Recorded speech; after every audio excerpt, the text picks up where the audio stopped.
First day, the drive was forever. I was sitting in the car anticipating, you know, waiting.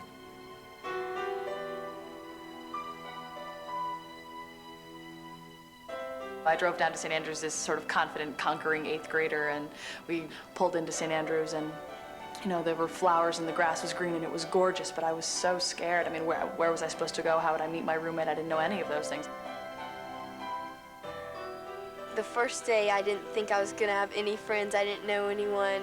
I was so scared. I was excited, very excited to get away from home and be my own man. I had really no idea what to expect because no one in my family had ever gone to boarding school. I didn't really know anyone that had, so this is a totally new thing. A senior came up, he shook my hand, and I just remember I thought my hand was gonna break. He shook it so hard, and then... Within about the first 10 minutes, you meet your big sister who, you know, takes you around and gives you a little tour and soothes your crying parents and swishes them out the door, and then takes you to your first, you know, quarter meeting when we all sit around in a circle, introduce yourselves, and play little name games. And so approximately 10 minutes until you feel totally comfortable and at home.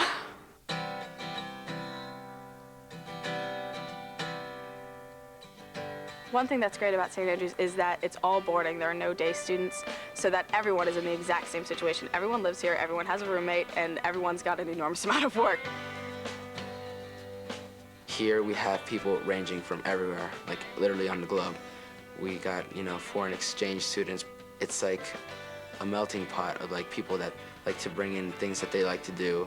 It's sort of that like sense of you get when you go traveling. You get to experience new things through people here at St. Andrews. It's just amazing how much bonding can take place in quarter life. And I just think the entire atmosphere of this school is very conducive to close friendships. You know everyone's name, you know everyone by face. And if the school were any bigger, you wouldn't have that. It's large enough so that, you know, kids have a certain anonymity if they want that. But it's small enough so that you can develop meaningful relationships with most everyone in the student body. In my first few weeks, I realized it was going to be a lot of academic work and a lot of having to figure out what my own limits were and things. And I wouldn't want that to put anyone off to the boarding school experience, because just as I probably couldn't have reached as many academic opportunities had I stayed home, I'm really pretty sure I couldn't have had half as much fun. It all came down to this, that my parents were not going to be around. I had to live my own life. And it was time for, you know, getting used to doing my own homework on my own, you know, not having my mom nagging on me all the time, arrange my own accounts. You were given without any justification that the force that as you whip the rope, chain, student, whatever, around over your head, you know, you're gonna feel something tugging on the rope. Okay, now, and we're gonna call that force the centrifugal force. I think the academic side of the school really depends on this concept, where we think that the best education that takes place should be an apprenticeship model where students are getting involved in their work, gaining basic skills, but by the time they're graduating, they're able to work with our faculty in much more intimate settings, whether it's a tutorial or whether they're actually working on independent work that mimics the kind of work that they'd be doing as a scientist, as a writer, as a historian. Okay, here we go. I have a goal in class, and it's not always met, but it's something I always shoot for, and that is don't let a class go by where you don't demonstrate something, whether it's physically or in discussion, that doesn't make a student go, wow. And I really shoot for that. I think we have an extraordinary group of teachers whose commitment and devotion is really remarkable when you see it day in and day out. Faculty members are like parents, and you can go to them when you're upset or when you're really happy or when you just need to talk. You can go to their apartment and, you know, eat dinner with them, have pizza or whatever, you know, watch a movie or a game. Or... My basketball coach, Mr. Rue, I had him as an English teacher for a freshman year. He taught me to write better than I've ever written. As a basketball coach, he knows a lot about the game, and he has a lot to offer me. I can go to him and talk to him about problems or ask him questions about life and stuff like that. And I mean, that's great. I mean, I never had a friend relationship with my teachers back at home. I mean, I have lots of friend teachers here that I respect as a teacher, but I can, relate to them because they're also my friend.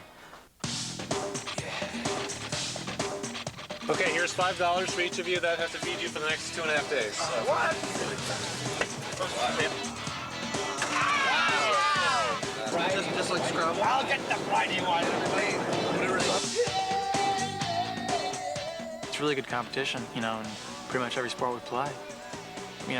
Even things like crew, where we're top 5 in the nation, and that's, pretty much as good as it gets. Go, Austin. Come on now, buddy. Keep back. Hey, Tim. Go, Austin.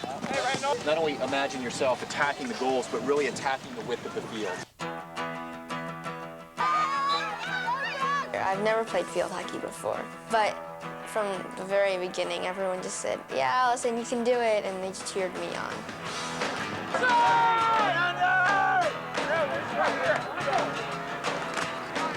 St. Andrews is a place for people who want to try things. Here, within what is a deceptively small school, there are a tremendous variety of opportunities to try many, many new things.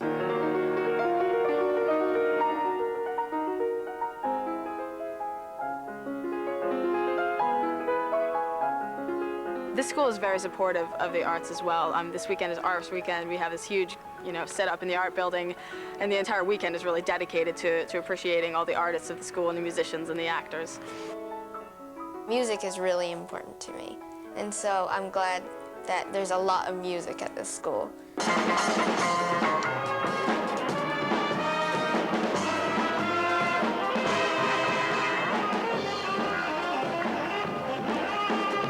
Jazz band is one of the things I treasure the most here. Mr. Walker's an awesome conductor, He has a way to get everybody, psyched up, finding the perfect pieces for the band. It's a time where you just go and you just go jam, make music, have fun.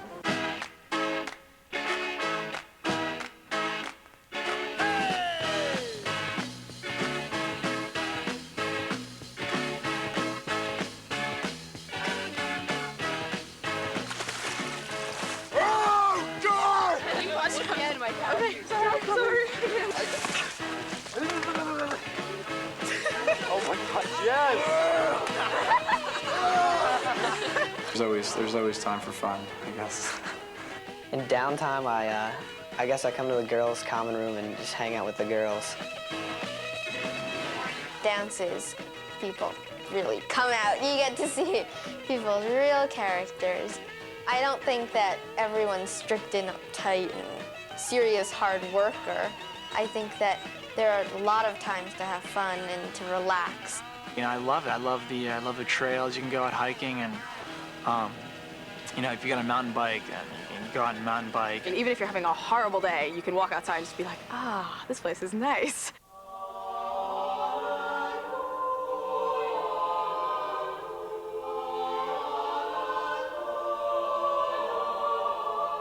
Everything we do at the school, whether it's our work in the academic program or our work in athletics, in the arts, or in the dormitories, is predicated upon emphasizing the importance of treating human beings with dignity and respect and with acceptance. We confirm the importance of these values through our chapel program. Just about everybody does community service because it becomes almost a positive social pressure.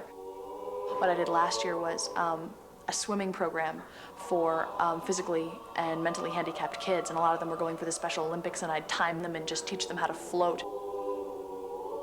I guess it's been important for me not to forget that the outside world that, isn't as, I suppose, as gracious or as privileged as the world we have going here can be just as funny and as fun and as caring and as interesting.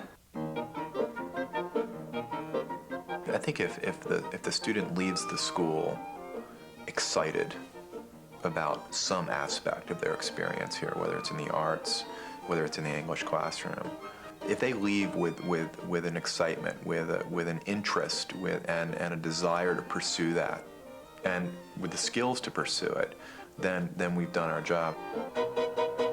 Let me just ask one question about the narrative voice. This is on page 3. The senior exhibition is seen by a lot of people as kind of like the culminating experience of your St. Andrews career. You have basically the entire term's worth of English classes off. You choose a book, you read it by yourself, you analyze it by yourself, you write a 10-page paper on it entirely by yourself, and then you get up in front of a panel of maybe 3 or 4 English teachers and defend it orally. This entire passage is just kind of tinged with the feeling of they've forgotten her, but the emotions are still there. I guess it's meant to test individual stamina, but also individual skills to see that, if my method of writing a paper, if, my methods of free writing and taking notes and formulating actually stand me in good stead. It's very scary, very nerve-wracking, but it's also just an amazing academic experience. It teaches you that, everything you've learned at St. Andrews is really yours. It's not the teachers feeding you, it's what you have learned. You don't learn who you are unless you take risks, unless you're ready to make mistakes, unless you're pushing yourself far enough so that you trip and fall. But you're living within a community of people, all of whom have fallen, who've made a mistake on a paper or in a game, and who've all gotten up and gone on. And that's what we as teachers are here to do, to say, yes, that was a mistake, wasn't it? Now, what are you going to do? You're left-handed and you shake it all about. You hokey-pokey, you jump up and that's what it's all about.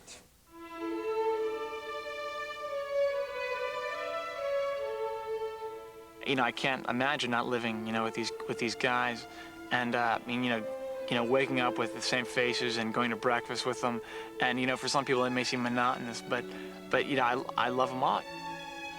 I've learned a lot about life in general, just being here and being with everybody. The school also, it forces you to be mature in your decisions and just live a more structured, focused life. I feel that we have reached a point in our career where there is nothing for us to do but follow the trails into the outer world and sit peacefully looking back at all that we have accomplished at St. Andrews. St. Andrews has really taught me how to rely on myself, and that's, I think that's a really important quality in people. I came here thinking that, okay, I'm going to come here and I'm going to get an incredible education with all these other people that are all here for one goal, which is sort of like learning and things like that. And I got here, and of course there's that, but there's also the whole aspect of athletics and just going out to the woods and having a good time. I'll miss the friends with whom I can walk up and say 6 words and they know everything about my mood and whether it's appropriate to laugh with me or let me cry. And I don't think that that's something that I can't find somewhere else in the world, but it's something that I think is exceptional about being here.